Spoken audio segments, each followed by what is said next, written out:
అందరికి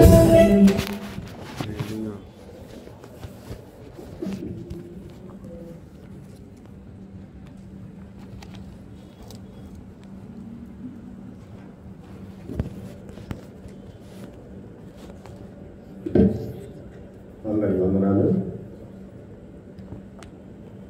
దేవుని యొక్క పరిశుద్ధ నామములు స్తోత్రములు. ఇంతవరకు మనము పాటల ద్వారా ఆరాధన ద్వారా దేవుని మహిమపరుచున్నాం. మరి ముఖ్యమైన మనం సమయానికి వచ్చినాం కనుక దైవజనులు కూడా మనం సిద్ధంగా ఉన్నారు. దైవజనులు మాంసం తెచ్చారు. మరి అనేక ప్రాంతాల్లో సేవ చేస్తున్నటువంటి దైవజనులు ఒక 8 చర్చిల వరకు అయ్యగారు నడిపిస్తున్నారు. ఆంధ్రాలో 4 సంఘాలు, చెన్నైలో 4 సంఘాలను నడిపించేటువంటి దైవజనులు. మరి నేను అడిగినప్పుడు అయ్యగారు ఆయనకి అర్జెంటుగా ఆన్లైన్ పెట్టడం కూడా నేను వచ్చి మీకు వాక్య పరిచయం చేస్తాను అయ్యగారు అన్నారు.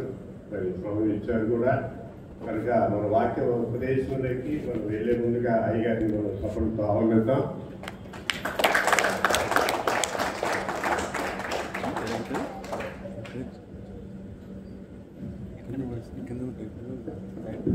చెన్నైలో నా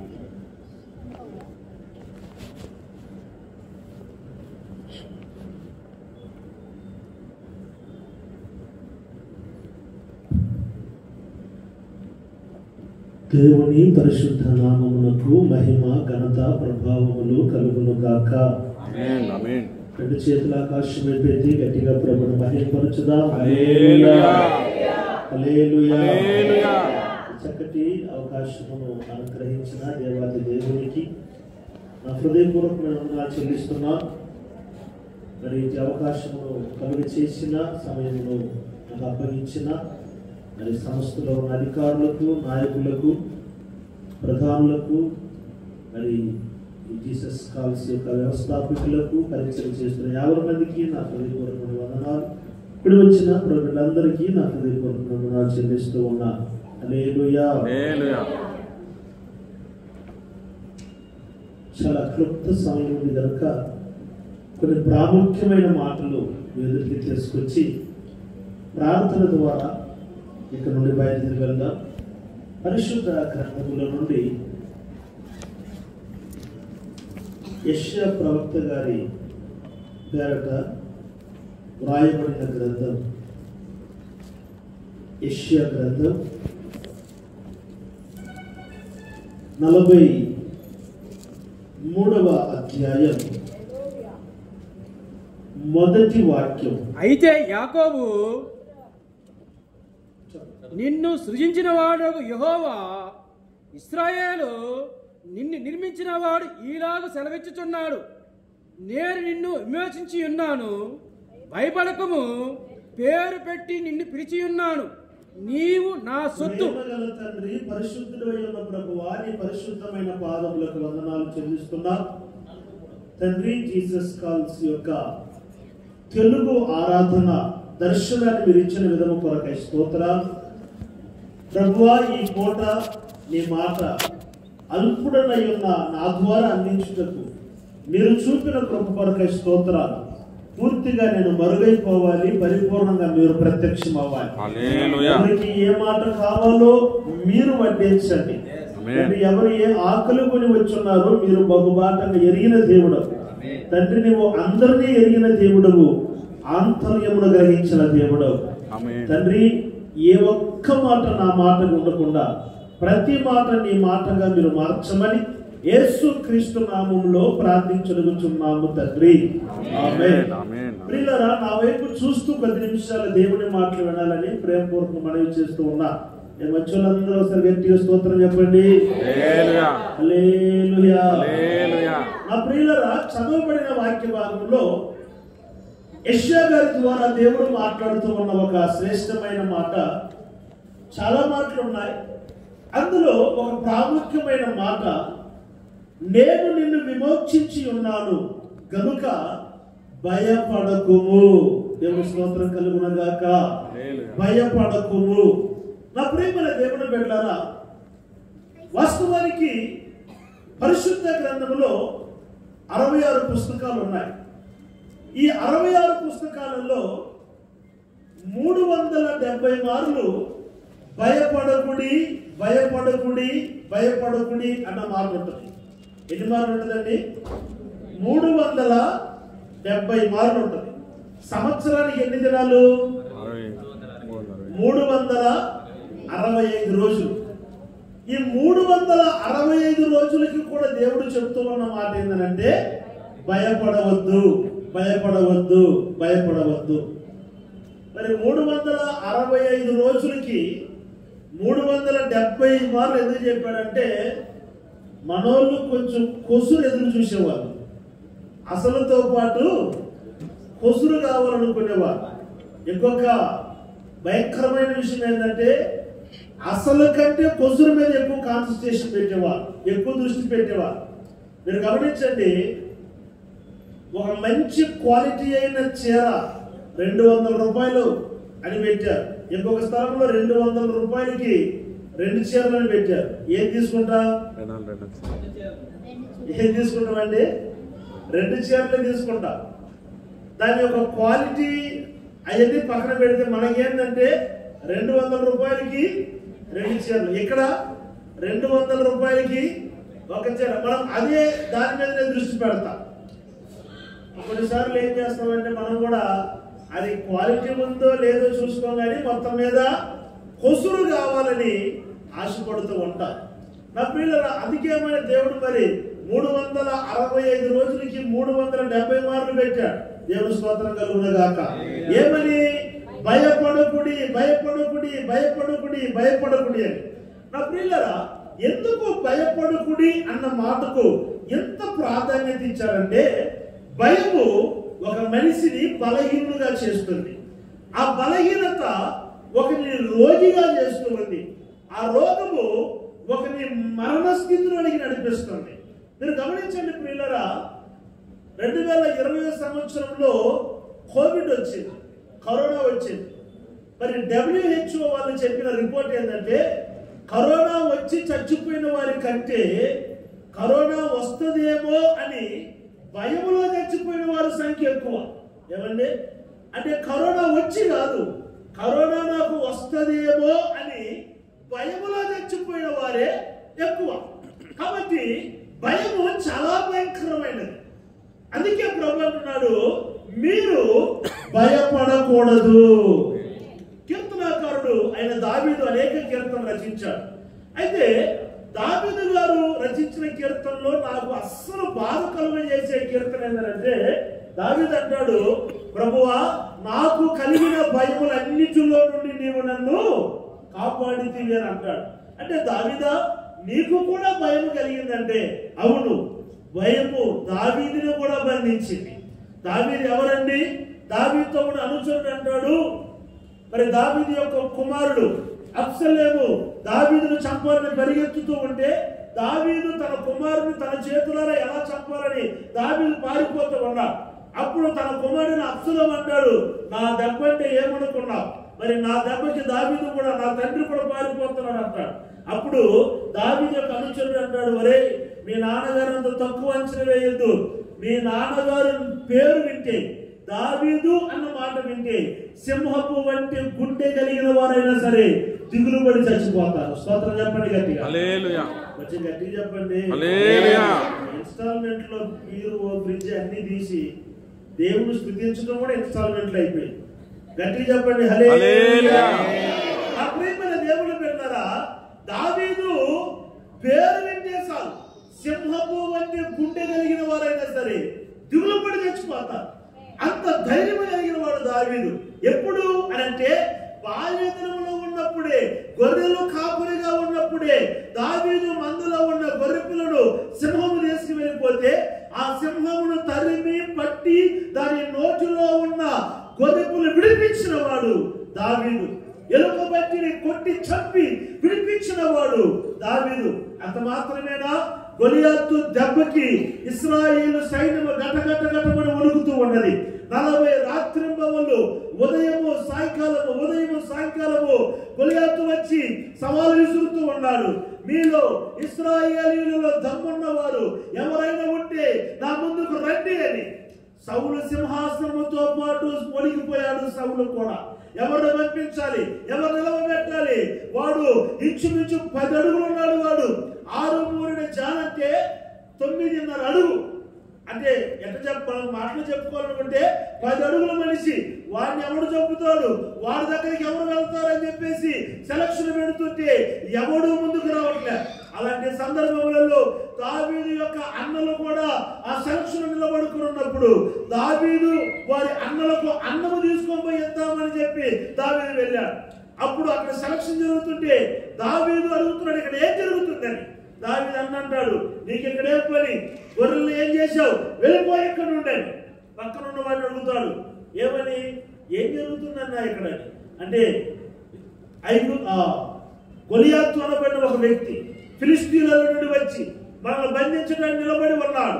వాడిని ఎవరు చంపగలుగుతారనబడిన భయము భీతిలో ఇక్కడ మేమందరం కలవరపడుతూ ఉన్నామని. అప్పుడు దావీదు కొంచెం మాత్రం ఆలోచించుకున్న దావీదు అంటాడు, ఆ గొలియాతుని నేను కొట్టి చంపుతానన్నాడు. హల్లెలూయా, హల్లెలూయా. సౌలు అంటాడు, ఒరే నాయనా, నీవు బాలుడవి, వాడు బాల్య దినముల నుండి యుద్ధాభ్యాసములు నేర్చుకున్నవాడు. దావీదా, నువ్వు వాడి కాళ్ళకు కూడా సరిపోవరా? వాడిని చూసి వాడు బెదిరింపుని, వాడి గద్దింపును చూసి మా సింహాసాలు తల్లడిల్లిపోతుంటే మరి నీవు ఎంత మాత్రం అని అంటే దావీదు అంటాడు, సున్నతి లేని ఈ ఫిలిష్తీయుడు ఇశ్రాయేలు తిరస్కరించిన వీడు ఎంతటి వాడు, వాడిని కొట్టి చంపి వాడు నరికేస్తానన్నాడు. చెప్పండి. మనోడు కొంచెం చిన్నపిల్లడు కదా, అసలు విషయం తెలియకుండా ఆటలాడుతున్నాడేమో అందరూ అనుకుని వెటకారంగా అతను పంపించారు. గొలియాతు నిలబడితే గొలియాతు ఎదురు దావీదు కనిపించాల.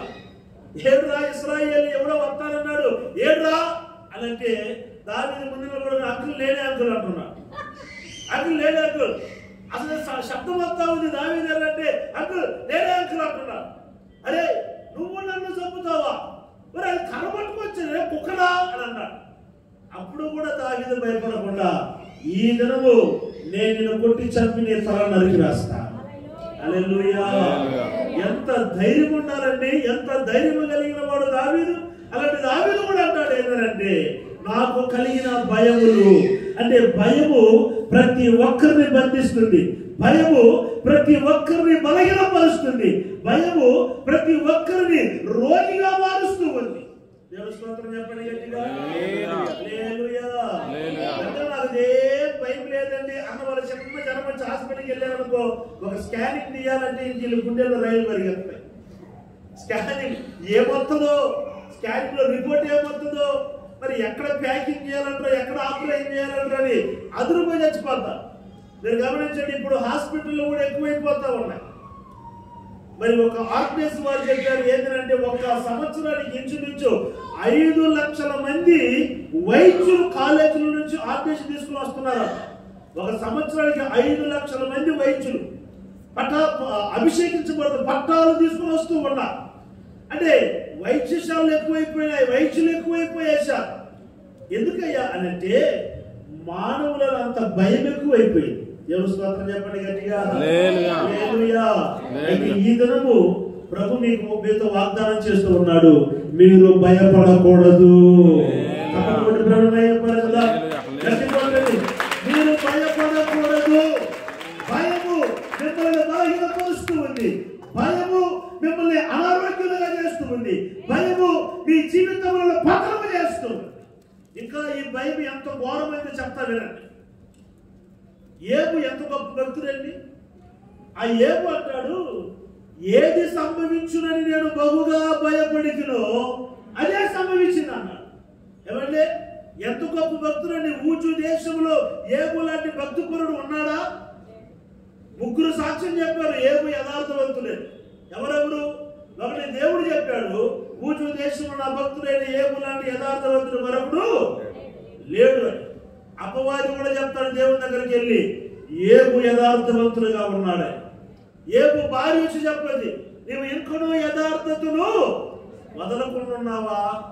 ఏమండి, దేవుడి దగ్గర సాక్ష్యం పొందడం అంత చిన్న సంగత, అపవాది దగ్గర సాక్ష్యం పొందడం అంత చిన్న సంగత. వీళ్ళిద్దరూ పక్కన పెట్టండి, భార్య దగ్గర సాక్ష్యం పొందడం ఏమండి అంత చిన్న సంగతి అండి. ఇంట్లో ఉన్న భర్తలు ఎవరని భార్యలు మాత్రమే చెప్పగలుగుతారు. స్తోత్రం చెప్పండి గట్టిగా. హల్లెలూయా. హల్లెలూయా. భార్యలు ఎలాంటి వాళ్ళని మధ్య ప్రార్థన చేయించుకొని వెళ్తా ఉన్నప్పుడు ఒక ఆయన ఎదురయ్యాడు. ఆయన దగ్గర ఏమన్నా, మరి సిస్టర్ గారు మంచిగా ప్రార్థన పడుతున్నారు, మంచి పాటలు పాడుతున్నారు, అభిషేకించబడుతున్నారు, పరిచయం చేస్తున్నారు, మరి మీరెందుకు తయారవుతున్నారు, మీరు కూడా మందిరానికి రావచ్చుగా అని అన్నా. మందిరానికి వస్తే మీరు బాప్తిసం పొందుకుంటారుగా, పొందుకుంటే సంఘ సభ్యులు చేర్చబడతారుగా, చేర్చబడితే మరి పరలోక రాజ్యానికి వెళ్తారుగా, పరలోక రాజ్యంలో నా భార్య ఉంటుందని అడిగాను. అదేంటన్నా, ఆమెకున్న భక్తి, ఆమెకున్న పరిస్థితి ఖచ్చితంగా పరలోక రాజ్యం నీ భార్య వస్తుందని చెప్పారు. అట్లాగైతే నా భార్య ఉన్న పరలోకం కంటే నా భార్య లేని నరకమే మీరు అన్నాడు. ఏమంటే అంటే భార్యలు ఎవరైనా ఏమని చెప్తారు, భర్తలే చెప్పగలుగుతారు. భర్తలు ఎవరైనా ఏమని చెప్తారు. తర్వాత అంటారు, అదే నువ్వు అంత మాట అంటావు, ఎంత అసలు అక్క మాట్లాడడం సరిగ్గా వినపడదు అన్నానంటే మా ఇంటికి వచ్చి చూడు, అసలైన స్వయంరూపము కనపడుతుంది అన్న. అంటే ఇంటిలో సాక్ష్యం పొందటము అంత చిన్న సంగతి అండి. అయితే ఏబు ముగ్గురు దగ్గర సాక్ష్యం పొందాడు, దేవుడి దగ్గర సాక్ష్యం పొందాడు. దేవుడి దగ్గర ఏమన్నా దాపరికం ఉందండి? అసలు లేదు. దేవుడి దగ్గర ఏది దాచలేదు, ఆయన మరుగైంది ఏది లేదు. మరి ఆయన చెప్తున్నాడు ఏబు యథార్థవంతుడని, అపవాది చెప్తూ ఉన్నాడు ఏబు యథార్థవంతుడని. భార్య చెప్తుంది నీవు ఇంకనూ యథార్థత వదలకుండా ఉన్నావని. అంటే నా ప్రియమైన దేవుని బిడ్డలారా, ఎంత యథార్థవంతుడై ఉన్నా ఏబు గారి జీవితం పతనం అయిపోవటానికి గల కారణం ఏంటో తెలుసా? ఏబు గారిలో ఉన్న భయమే. ఏబు గారి జీవితం పతనమైపోవటానికి గల కారణం, ఏబు కుమారులు చనిపోవటానికి గల కారణం, కుమార్తెలు చనిపోవటానికి గల కారణం, ఉదయం ఐశ్వర్యవంతుడుగా ఉన్నాడు, సాయంత్రం కల్లా పేదవాడుగా, పనికి మాలినవాడుగా బూడిదలో కూర్చొనేసి చిల్లపెంకులు వేరుకొని కురుపులను కోక్కుంటూ ఉండే పరిస్థితి రావటానికి గల కారణం ఏంటంటే ఏబు గారి భయమే. నేనంటాను, భయము ఎంత బలహీనపరుస్తుందో మీరు గమనించండి. మీకు ఇంకో మాట చెప్తాను. ఒక దినం సముద్రం మీద శిష్యులందరూ ఓడలో ప్రయాణమై వస్తూ ఉన్నారు. సముద్రం మీద మంచి పెనుగాలి, అలల చేత ఓడ కొట్టమెట్లాడి బద్దలైపోయే స్థితి వచ్చింది. చచ్చిపోతామేమోనమైన భయం వచ్చింది. వెంటనే యేసుక్రీస్తు వారు సముద్రం మీద నడిచి వస్తూ ఉన్నారు. శిష్యులందరూ భయపడి అయ్యో పోతామన్నారు. భయపడవద్దండి నేనే అని అన్నాడు యేసు ప్రభువు. పేతురు అంటాడు, అది నీవేగానైతే నేను కూడా నీ వలే సముద్రం మీద నడిచేదానికి సెలవిమ్మన్నాడు. వెంటనే ప్రభు అంటాడు, వాడిని విడిచిపెట్టి రమ్మన్నాడు. సముద్రం మీద నడిచి వస్తూ ఉన్నాడు. నా ప్రియులారా, సముద్రము దేనికి సాదృశ్యం అంటే శ్రమలకు సాదృశ్యం. అలలు దేనికి సాదృశ్యం అంటే పోరాటములకు సాదృశ్యం. అంతవరకు ఓడలో ఉన్నంత వరకు సముద్రమును బట్టి సముద్రం ముంచి వేస్తుందేమో, సముద్రం చంపివేద్దామని భయపడుతూ ఉన్నా ఈ పేతురు యేసు ప్రభు మాట సెలవివ్వగానే ఓడను దిగి సముద్రం నడిచి వస్తూ ఉన్నాడు. నా ప్రియులారా, ఇప్పుడు ఈ శ్రమలు ఎక్కడున్నాయంటే పేతురు కాళ్ళ దగ్గర ఉన్నాయి. స్తోత్రం చెప్పండి గట్టిగా. పేతురు సముద్రమును తొక్కుకుంటూ నడుస్తూ ఉన్నాడు. అంతవరకు సముద్రము పేతురుని ముంచి వేస్తుందేమని భయపెట్టేవాడు. ఇప్పుడు సముద్రమును తొక్కుకుంటూ నడిచి వచ్చే కృప దేవుడు అనుగ్రహించినాడు. అయితే నా ప్రియులారా, ఏబు యొక్క యాత్ర క్షమించండి, పేతురు యొక్క యాత్ర తుదముట్టించబడలేదు. అంటే యేసు ప్రభు దాకా చేరుకోలేకపోయాడు. దానికి కారణం ఏంటి అంటే పేతురు గాలిని చూచి భయపడి. ఏం చూసి భయపడనండి? ఇప్పుడు శ్రమలను తొక్కుకొని వచ్చి నడిచి రాగలిగిన కృప దేవుడిస్తే మరి పేతురు ఏం చేశాడు అంటే గాలి వైపు చూచాడు, శ్రమల వైపు చూచాడు, లోకం వైపు చూచాడు, భయపడ్డాడు, మునిగిపోసాగినాడు. నేను అంటాను, నా ప్రియమైన దేవుని బిడ్డలారా, నీ ఆత్మీయ యాత్రను కూడా అర్థాంతరంగా ఆపేసేది భయమే. అందుకే ఈ రాత్రి ప్రభు నీతో చెప్తూ ఉన్నాడు, నీకు ఉన్న భయములో నుండి నేను నిన్ను విడిపిస్తాను.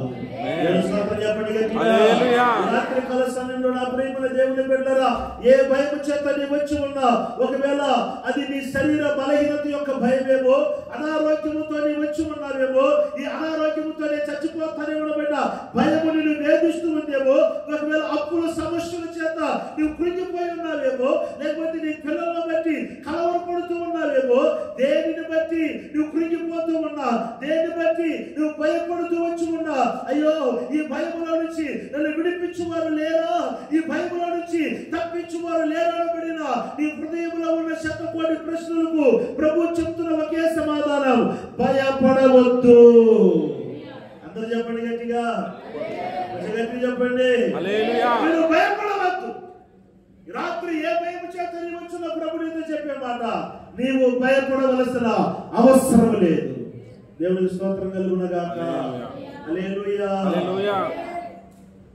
పక్కన వాళ్ళని చూసి చెప్పండి, భయపడొద్దు అని చెప్పండి. భయపడవద్దు. అది మీరు భయపడకుండా చెప్పండి. ఫస్ట్ మనం ఈజీగా అందరూ చెప్పేస్తాం కానీ మనం భయపడతాం. భయపడదు అసలు, భయపడేది వీళ్ళే. ఒకరోజు ఒక ఆయన భయపడద్దు, భయపడదు, భయపడకూడదు, అసలు భయపడతారు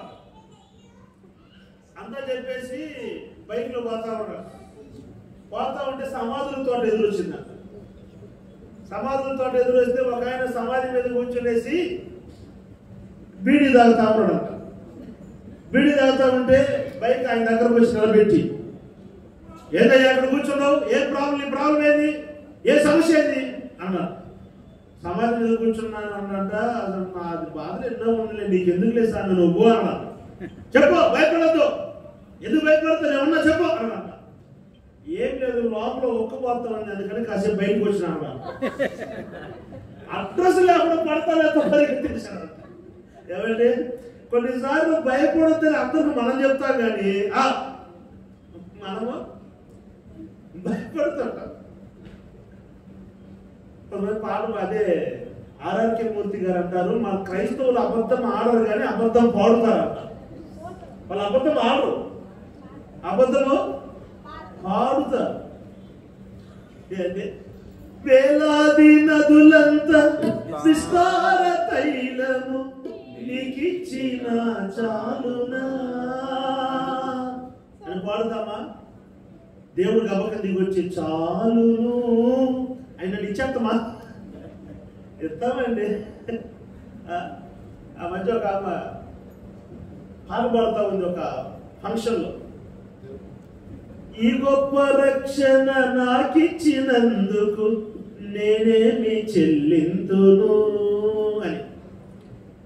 నాకున్న ఒక అలవాటు ఏంటంటే, ఎవరు పరీక్షలు ముందుకు వస్తున్నా వాళ్ళు ఎంకరేజ్ చేయటం, అంటే ప్రోత్సాహపరచడం నాకున్న ఒక అలవాటు. సరే అని చెప్పేసి ఆ అమ్మాయికి ఫోన్ చేసి, బాగా పాడేవమ్మా అని చెప్దామని చెప్పేసి ఫోన్ చేశా. ఫోన్ చేసి, అమ్మ బాగా పాడినావు అంటే థ్యాంక్ యూ అన్నా అన్నది. మరి రక్షణ ఎప్పుడు పొందుకున్నావు అన్న? రక్షణ నేను ఎప్పుడు పొందుకున్నాను? పాడింది ఏంటంటే, ఈ గొప్ప రక్షణ నాకిచ్చినందుకు. అంటే ఇప్పుడు ఈ అమ్మాయి అబద్ధం ఆడలో పాపం, మంచి పిల్ల, అబద్ధము పాడి. కొంతమంది అబద్ధం ఆడరు, అబద్ధము పాడుతారు. మరి కన్నీరెలమ్మా కరుణించు యేసు నిన్ను విడువబోడమ్మా. అసలు కన్నీరు గార్చేది ఆయమ్మే. ఇతరులు చెప్తుంటది ఏమని? కన్నీరు అంటే మనం ఇతరులకు చెప్తాం కానీ భయపడొద్దని. అసలు భయం ఎవరుకుంటుంది? మనకే. దేవుని స్తోత్రం చెప్పండి గట్టిగా, మాట చెప్పనండి. మన ఈ లోకంలో ఉన్నవారు ధైర్యపరిచే వారి కంటే భయపెట్టే వాళ్ళు ఎక్కువ, అవునా కదా? ఏమంటే ఆ మధ్య ఒక ఆమెకి గుండె నొప్పి వచ్చిందంట. గుండె నొప్పి కాదు, గ్యాస్ ట్రబుల్ ప్రాబ్లం వచ్చి అన్నదా. ఏమైంది అక్కడ?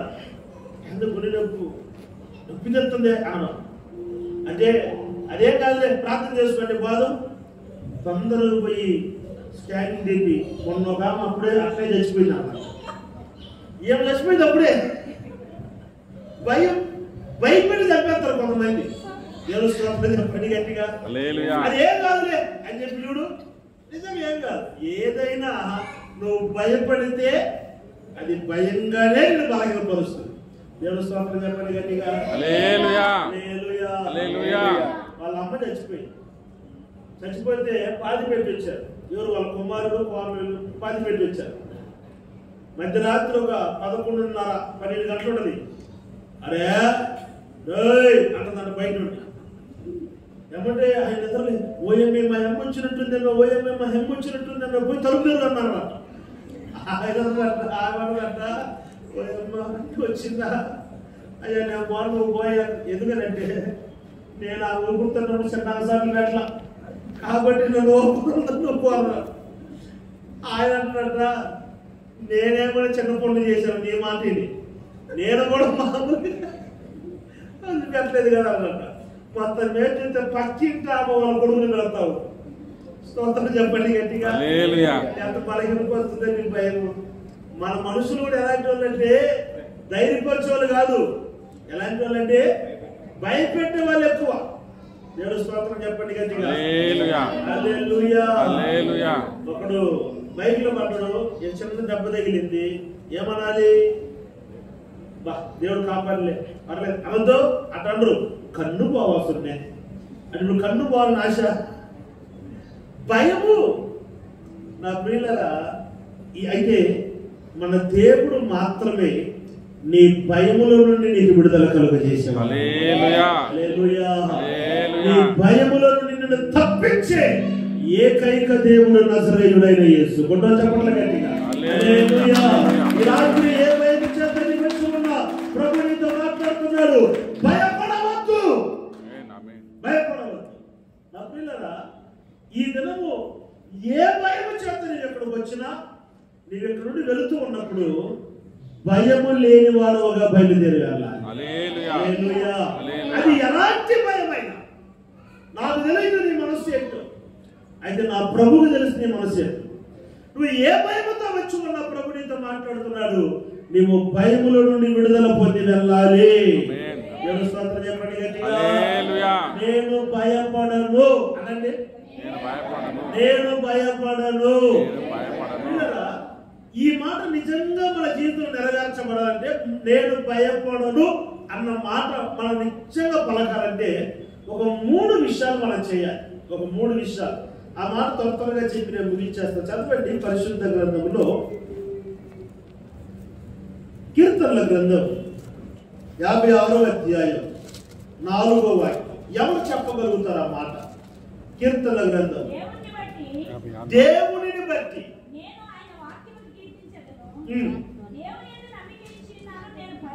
దేవుని యందు నేను నమ్మిక ఇచ్చి ఉన్నాను గనుక నేను భయపడను. చేతులెత్తి స్తోత్రం చెప్పండి గట్టిగా. ఎవరు ఈ మాట చెప్పగలుగుతారు? నిశ్చయముగానే ఈ దినం ఈ తెలుగు ఆరాధనకు వచ్చిన మీరు ఏ భయముతో వచ్చినా తిరిగి వెళుతూ ఉన్నప్పుడు నేను ఇక భయపడను అన్న మాట నిశ్చయంగా మీరు చెప్పగలగాలి అని అంటే మీరు చేయవలసిన పని ఏంటంటే కీర్తన గారు అన్నాడు, నేను యెహోవా యందు నమ్మిక ఉంచి ఉన్నాను గనుక భయపడను. హల్లెలూయా. ఎవరి మాట చెప్పగలుగుతారు తెలుసండి? దేవుడి యందు ఎవరైతే నమ్మిక ఉంచి ఉన్నారో వారు మాత్రం చెప్పగలుగుతారు. ఎందుకంటే మనం ఆరాధిస్తున్న దేవుడు చెట్టు పుట్టో రాయో రప్పో కాదు. మనం ఆరాధిస్తూ ఉన్న దేవుడు చచ్చిపోయిన దేవుడు కాదు. మనం ఆరాధిస్తున్న దేవుడు సమాధి చేయబడిన దేవుడు కాదు. మనం ఆరాధిస్తున్న దేవుడు ఫోటోలో ఉండే దేవుడు కాదు. మనం ఆరాధించే దేవుడు పూలదండల మధ్యలో ఉండే దేవుడు కాదు. ఆయన సమాధిని గెలిచి మృత్యుంజయుడై లేచిన వాడు. అంటాడు, ఈ దినము నిజంగా నువ్వు దేవుని నమ్మగలుగుతున్నావంటే నీలో ఉన్న భయాన్ని దేవుడు తొలగిస్తాడు. ఆమె చెప్పండి, ప్రభుత్వం మహిమపరచడం. ఈ భయానికి కారణం ఏంటో తెలుసండి? నేను ఇంకా సరిగా దేవుడిని నమ్మలేకపోతూ ఉన్నా. మనం అందరం ఎవరండి? విశ్వాసులు. ఎవరు? అందరూ చెప్పండి, విశ్వాసులు. బాధకరమైన విషయం చెప్పనా? విశ్వాసులలో ఈరోజు ఏమి లేదంటే విశ్వాసం లేదు. నిజం. శారీరం మాత్రం మీద పెంచిన విశ్వాసం కూడా యేసుప్రభు మీద తలకాయ నొప్పి వస్తే ఒక మాత్ర, కాళ్ళ నొప్పి వస్తే ఒక మాత్ర, మాత్రల మీద మరి ఇళ్లలో మెడికల్ షాప్ పెట్టుకున్న వాళ్ళు ఉన్నారు. దేవుని స్తోత్రం చెప్పండి గట్టిగా. తలదిండి కింద అనాశిని మాత్ర జడ్డు బాంబు పెట్టుకున్న వాళ్ళు లేరా? డోలో 6 పెట్టుకున్న వాళ్ళు లేరా? ఏదక్క తలకాయ నొప్పి అంటే లేదు. మరి ఎందుకక్క వస్తుంది? ఎంత నమ్మకం చూసావా? అంటే తలకాయ నొప్పి వస్తుందని ఆమెకి ఎంత విశ్వాసం చూడు. నా దేవుడు తలకాయ నొప్పి రాలేకుండా చేస్తాడని ఆయన మీద పెడతారు విశ్వాసం. ఏమండి? నా దేవుడు నన్ను స్వస్థపరుస్తుంది ఆయన మీద పెడతారా?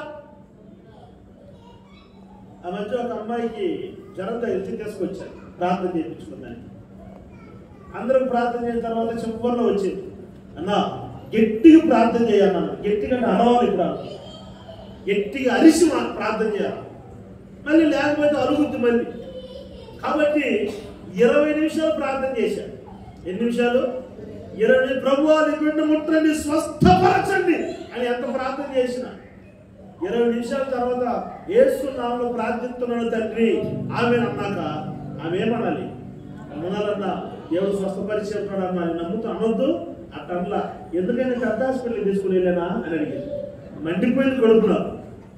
ఏంటంటే 20 నిమిషాలు ప్రార్థన చేస్తే యేసు ప్రభు స్వస్థపరుస్తాడన్న విశ్వాసము లేదు. మరి దేని మీద ఉంది విశ్వాసము? ఆ జ్వరం మీద ఉంది విశ్వాసం. నా ప్రియులరా, విశ్వాసులను చెప్పుకుంటున్న వారిలో ఈ రోజు ఏమి లేదనంటే విశ్వాసము లేదు. దేవుని స్తోత్రం చెప్పండి గట్టిగా. హల్లెలూయా, హల్లెలూయా, హల్లెలూయా. మార్తా మరియలు విశ్వాసులేనా? అవునా కదండి? మార్తా మరియలు ఇక్కడ ఉన్నారా? మార్తా మరియలు ఉన్నారా? అమ్మో తలకాయలు ఊపుతున్నారు. మళ్ళీ ఏమన్నా చెప్తే మళ్ళీ మనిషి పెట్టినట్టు వచ్చేస్తుంది కోపం. నేను చెప్పేది బైబిల్లో ఉన్న మార్తా మరియలు. మార్తా మరియలు విశ్వాసులేనా? విశ్వసించబట్టి కదా యేసు ప్రభు యందు ఇంటికి తీసుకొచ్చేసి ఆయన పరిచయం చేసి ఉపచారం చేసి ఆయన ఉపదేశం వినేది. లాజరు చనిపోయాడు. లాజరు చనిపోయిన తర్వాత మార్త పరిగెత్తుకొని యేసు ప్రభు దగ్గర అంటుంది, అయ్యా నువ్వు ఇక్కడ ఉన్నప్పుడు నేను ఉండుంటే ఒకవేళ ఇలాంటివి జరిగేది కాదేమో. మరి నేను పెట్టింది ఉత్తరం రాసింది ఎప్పుడు, నువ్వు వచ్చేది ఎప్పుడు అని ఇష్టం వచ్చినట్లు యేసుప్రభుడు మాట్లాడుతూ ఉంటే యేసుప్రభు అంటాడు, అమ్మా మరణము జీవమును నేనే, నా యందు విశ్వాసం ఉంచేవాడు చనిపోయినను మరలా బ్రతుకుతాడు, బ్రతికి నా యందు విశ్వాసం ఉంచిన వాడు. అందుకు ఆమంటది, అంత్యదినమందు నాకు తమ్ముడు లేస్తాడన్న విషయం నాకు కూడా తెలుసు అన్నది. కాదు మార్త, ఇప్పుడు లేస్తాడు. సమాధి దగ్గరికి వెళ్ళాడు, రాయి తీసివేయండి అన్నది. మార్త అసలు ఒప్పుకోలా. ఇప్పటికే 4 దినాలైంది, సావుకు రమ్మంటే రావ, కర్మంత్రానికి వచ్చా అన్నట్టు పాపం ఎల్లగక్కుతూ ఉంది. ఎవరు? మార్త. యేసుప్రభు అంటాడు, మార్త నమ్ముట నీ వలనైతే దేవుని మహిమని ఈరోజు నువ్వు చూస్తావు. హల్లెలూయా. అంటే అర్థమేంటంటే మార్త విశ్వాసురాలే, కానీ పరిపూర్ణమైన విశ్వాసం దేవుని మీద ఇంకా పెట్టలేదు. పరిపూర్ణంగా దేవుడిని నమ్మలేదు. ఇతను చాలా మంది యేసు ప్రభు మీద యేసు ప్రభు బిడ్డలని చెప్పుకుంటూ విశ్వాసం చెప్పుకుంటూ పరిపూర్ణంగా యేసు ప్రభు మీద విశ్వాసము ఉంచని భక్తులు లేరా?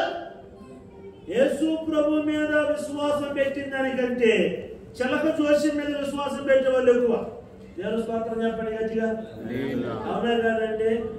చిలక చేసుకున్న కొంతమంది కాళ్ళు పెట్టుకొని, కొంతమంది వాళ్ళు పిలిపించుకొని నా రాత్రి ఏమన్నా మారుద్దేమో చూడు అని చేయి చూపించుకున్న లేరా? అది తెలిసిన ఒక అట్నే బాగా మందిరానికి వచ్చావా, చిలక చూసి చూపించుకోండి, నేను ఏం చేస్తున్నావు అక్క, అమ్మ నువ్వు చూసావా అని అన్నాడు. అదేంటక్క తప్పు కదక్క అని అంటే, నా జాతకం ఏమన్నా మారుద్దేమో అని. అసలు నీ జాతకం వాడేం మారుతాడు? వాడి జాతకం బాగా లేకుండా వాడు చిలక పట్టుకుని చెట్లు ఎప్పుడు తిరుగుతా ఉంటే మీ ఇద్దరు జాతకాలు యేసు ప్రభు మారుతాడు. మీరు ఆమె చెప్పేటట్లేదు గట్టిగా. నిద్ర వచ్చిన అందరూ స్తోత్రం చెప్పండి. 8 గంటలు నిద్రపోతున్నారు, పర్వాలేదు అనుకోలేదు. దేవుడు స్తోత్రం కలుగును గాక. హల్లెలూయా. మంచి వాళ్ళందరూ స్తోత్రం చెప్పండి. పరలోకానికి వాళ్ళందరూ స్తోత్రం చెప్పండి. వాళ్ళందరూ స్తోత్రం చెప్పండి. చెప్పండి. దేవునికి స్తోత్రం కలుగునగాక. నా ప్రియులారా, యేసుక్రీస్తు యందు విశ్వాసం ఉంచిన వారు భయపడరు. దేవుని స్తోత్రం చెప్పండి గట్టిగా. యేసు ప్రభు ఉండగా మనకు భయం ఎందుకండి? భయపడ మాటే, நான் பயப்பட மாட்டேன், இயேசு என்னோடு, இயேசு என்னோடு. భయపడవలసిన అవసరం లేదు. ఎందుకంటే యేసు ప్రభు మీద నీవు నమ్మిక ఉంచాలి. Praise the lord. హల్లెలూయా. రెండవదిగా ఎప్పుడు మనం ఈ మాట చెప్పగలుగుతాం? నేను భయపడను అన్న మాట ఎప్పుడు చెప్పగలుగుతాం? చదవండి పరిశుద్ధ గ్రంథంలో యెషయా గ్రంథం 43వ అధ్యాయం 5వ వాక్యం. యెషయా గ్రంథం 43వ అధ్యాయం. భయపడకుము, భయపడకుము, నేను నీకు తోడై ఉన్నాను. దేవునికి స్తోత్రం కలుగునగాక. నా ప్రియులారా, ఒకటి, నేను భయపడను ఎందుకంటే యెహోవా యందు నేను నమ్మిక ఉంచి ఉన్నాను. రెండవదిగా, నువ్వు భయపడవద్దు, నేను నీకు తోడుగా ఉన్నాను. దేవుని స్తోత్రం చెప్పండి గట్టిగా. రెండవది, మనము భయపడకుండా ఉండాలి అంటే యేసయ్య మనకు తోడుగా రావాలి. దేవుని స్తోత్రం చెప్పండి. హల్లెలూయా. ఎప్పుడంటే మనము భయపడకుండా ఉంటామంటే యేసు ప్రభు మనతో ఉన్నప్పుడు మనము భయపడవలసిన అవసరం లేదు. యేసు ప్రభు మనతో ఉంటే మనకి ఏం తక్కువ అవుతుందండి? ఒకరోజు రాజు ఒక అనౌన్స్మెంట్ ఇచ్చాడంట. ఏమనంటే, బంగారం, వెండి, వజ్రాలు, ధనం అన్ని ఒక డ్రమ్ములో పెట్టి మీరందరూ రండి, ఎవరికి ఏది కావాలో తీసుకెళ్ళండి అన్నారు. కొంతమంది వచ్చారు, కొంతమంది డబ్బు తీసుకెళ్లారు, కొంతమంది బంగారం, కొంతమంది వెండి, కొంతమంది వజ్రాలు తీసుకెళ్లారు. ఒకడు వచ్చాడు, వచ్చి బంగారం చూశాడు, రాజు చూశాడు, వెండి చూశాడు, రాజును చూశాడు, వజ్రాలు చూశాడు, రాజు చూశాడు, డబ్బు చూశాడు, రాజు. ఏంట్రా నన్ను చూస్తా ఉంటావు, అక్కడ ఏం కావాలి తీసుకెళ్ళరా? రాజా ఏమన్నా తీసుకెళ్ళొచ్చా, నీకు ఏది కావాలో తీసుకెళ్ళరా? పరిగెత్తుకొని పోయి రాజు ఎత్తుకుని వెళ్ళిపోతున్నాడు. రాజు ముసలాడు కింద పడిపోతే కాళ్ళు చేతులు తిరిగిపోతాయిరా, నన్ను దించురా అన్నట. రాజా నువ్వేగా చెప్పిన ఏది కావాలన్నా తీసుకెళ్ళమని చెప్పి, అందుకే నేను తీసుకెళ్ళ. ఒరే డబ్బు తీసుకెళ్ళరా, బంగారం తీసుకెళ్ళరా, వజ్రాలు తీసుకెళ్ళరా, వెండి తీసుకెళ్ళరా, ముసలాడు నన్ను తీసుకోమని ఏం చేస్తావు అంటే, నీవు కానీ నా ఇంటికి వస్తే నా ఇంటికి అగ్ని వచ్చినట్టే. నాకు డబ్బు బంగారం ఇవన్నీ వద్దు, నీవు నాతో వస్తే చాలు. నా జీవితంలో చీకటి ఉండదు, నా జీవితంలో తెగులు ఉండదు, నా జీవితంలో బలహీనత ఉండదు, నా జీవితంలో అసలు శాపం అన్నది ఉండదు. ఇది ఒక మంచి మాట చెప్తా. పరిశుద్ధ గ్రంథంలో జక్కయ్య అనబడే వ్యక్తి మనందరికీ తెలుసు. లూకా సువార్త 19వ అధ్యాయంలో ఉంటాడు. ఈ జక్కయ్య వడ్డీ పన్ను వసూలు చేసేవాడు, అన్యాయమైన వడ్డీకి ఇచ్చి డబ్బు సంపాదించేవాడు. ఇంటి నిండా డబ్బు ఉంది, కానీ ఏమి లేదయ్య అంటే మనసులో మనశ్శాంతి లేదు, నెమ్మది లేదు, సంతోషం లేదు. ఎవరో చెప్పారు యేసుప్రభు వస్తున్నాడని ఎరుగో పట్టణానికి. యేసుప్రభుని చూడాలి అని ఆశపడ్డాడు. కొట్టివాడు కాబట్టి, జనాలు గుంపు కూడారు కాబట్టి కనిపించలేదు, మేడు చెట్టు ఎక్కారు. యేసుప్రభు వారు ఆయన చూసి, జక్కయ్య త్వరగా దిగిరా, నేడు నేను నీ ఇంట నివసించవలసి ఉన్నది అని అన్నాడు. జక్కయ్య వెంటనే దిగి వచ్చి యేసుప్రభుని చేర్చుకున్నాడు. వాడు అంటాడు, జక్కయ్య అంటాడు వెనక తిరిగి, అయ్యా ఎవరెవరి దగ్గర నేను అన్యాయంగా సంపాదించిన వారికి 400 చెల్లిస్తా, మిగతా ఉన్నదంతా పేదలకు ఇచ్చేస్తా. ఒరే ఇన్ని సంవత్సరాలు అందరిని మోసం చేసుకునేసి అందరూ ఉసురు పోసుకొని సంపాదించినప్పుడు అందరికి ఇచ్చేస్తానవే, మరి నీకెట్లా అని అంటే జక్కయ్య అంటాడు, ప్రభు నీవు నా ఇంటికి వస్తున్నావు ఆయన, నాకు ఇవన్నీ ఎందుకు? హల్లెలూయా. నీవు నాతో ఉన్నావనంటే ఇంకా అన్ని నాకు వచ్చినట్టే. నేనంటా నా ప్రియులారా, యేసు నీతో ఉంటే చాలు, ఇక నీవు భయపడవలసిన అవసరము లేదు. ఈ రోజు మీరు వెళ్తా ఏం తీసుకెళ్తారు ఇంటికి? ఎక్కడ ప్యారిస్కి వచ్చాం కాబట్టి కనీసం ఆపిల్ కాలం తీసుకొని పోవద్దు. ఏమంటే ఏం తీసుకెళ్తారు? యేసు ప్రభుని తీసుకురాలా. ఆమేన్. ఈ రోజు నీ గుమ్మంలో తొక్కుతున్నప్పుడు యేసు ప్రభు నీతో ఉండాలి. హల్లెలూయా. నీలో ఉన్న భయము పటాపంచలు ఎగిరిపోవాలి. హల్లెలూయా. హల్లెలూయా. హల్లెలూయా.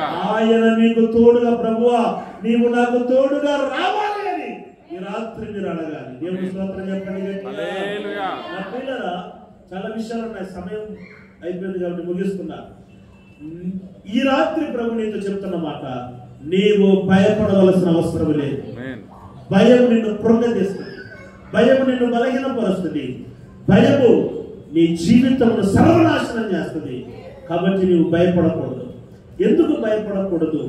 ఎప్పుడు నువ్వు భయపడకుండా ఉంటావు అని అంటే, ఒకటి, యేసు ప్రభు మీద నీవు విశ్వాసం ఉంచినప్పుడు. ఆయనను కూడా మేము నమ్ముతున్నాం కాదు, ఆయన మాత్రమే నమ్ముతున్నాం. హల్లెలూయా. హల్లెలూయా. కొంతమంది అంటారు, మేము యేసు ప్రభువును కూడా నమ్ముతున్నాములే. కూడా ఏంటి? యేసు ప్రభువును కూడా నమ్మటం కాదు, యేసు ప్రభువును మాత్రమే నువ్వు నమ్మాలి. ఆమేన్. హల్లెలూయా. హల్లెలూయా. మరణమైన జీవమైన యేసు ప్రభువునే నువ్వు నమ్మాలి. ఆమేన్. ఆమేన్. చావు దగ్గర నిలిచిన యేసు ప్రభువునే నువ్వు నమ్మి ఉండాలి. ఆయన ఎంత విశ్వాసం ఉంచాలి. రెండు, ఆయన నీకు తోడుగా ఉండాలి. దేవుని స్తోత్రం కలుగును గాక. ఆయన నీకు తోడుగా ఉన్నప్పుడు నిశ్చయముగా నీవు భయపడవలసిన అవసరం లేదు.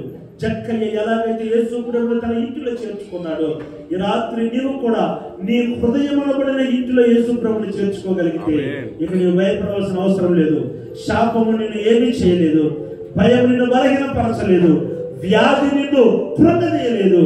కాబట్టి ఈ దినము నీవు దేవుని దగ్గర అడగవలసింది, ప్రభువా నా గుండె గదిలో నీకు స్థలం ఇస్తూ ఉన్నాను, నా హృదయంలోనికి నీవు రావాలి, నాలో నీవు ఉండాలి, నీతో కూడా నేను ఉండాలి, ఈ భయమును తొలగించండి అని ప్రభు సన్నిధిలో అడుగుదాం.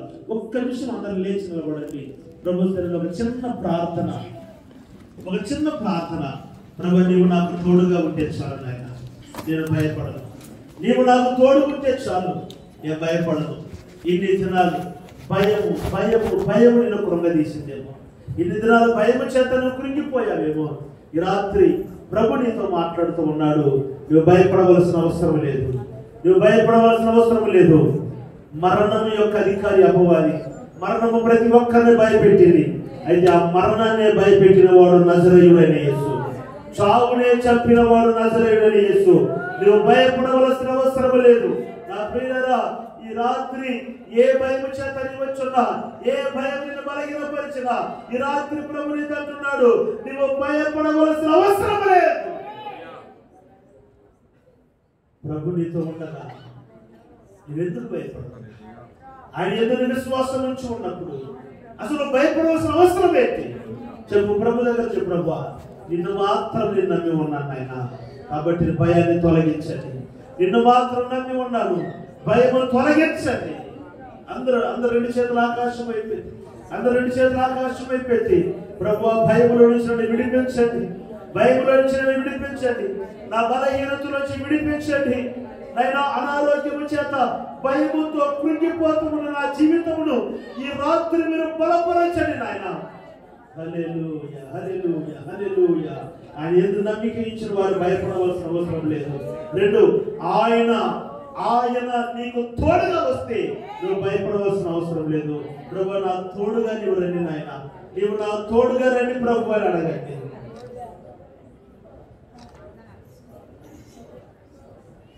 భయపడదే నీ మనమే, నానున్నోడైరక భయమే. భయపడదే నీ మనమే, నానున్నోడైరక భయమే. అద్భుతంగా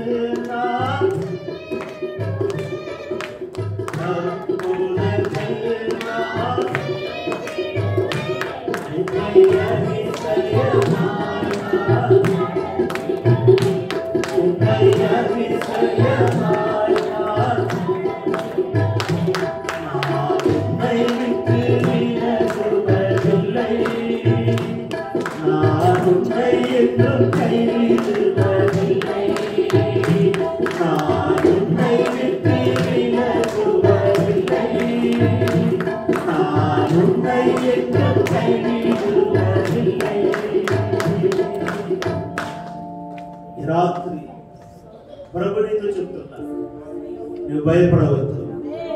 నేను నీతో ఉన్నప్పుడు నువ్వు ఎందుకు భయపడుతూ ఉన్నావు? నీ బలహీనతను బట్టి నువ్వు భయపడుతున్నావా? నీ అప్పుల సమస్యల బట్టి నువ్వు భయపడుతున్నావా? నీ అనారోగ్యముల బట్టి నువ్వు భయపడుతున్నావా? నీ శత్రువుల బట్టి నువ్వు భయపడుతూ ఉన్నావా?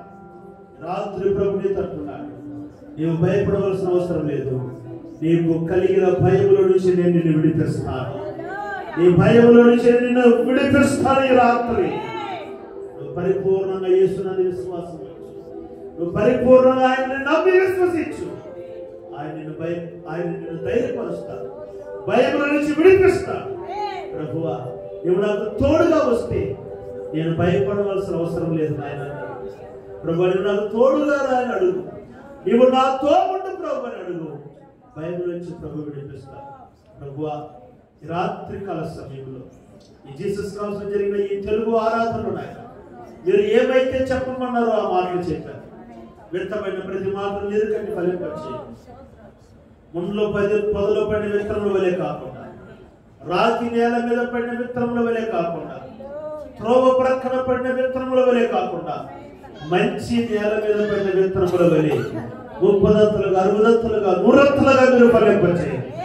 ఎవరు ఏ భయముతో వచ్చి ఉన్నారు ఆ భయముల నుంచి నీ బిడ్డలను విడిపించమని ప్రార్థిస్తున్నారు. ధైర్యపరిచి సాగనంపండి.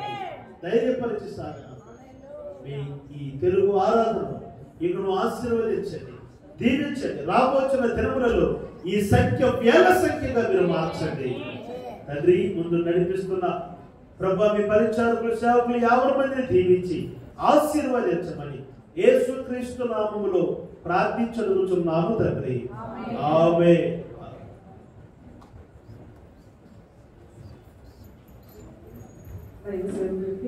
క్షమిస్తున్నాం.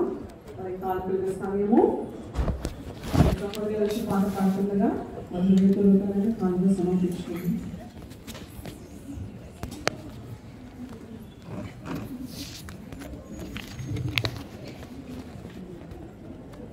నజరేయుడా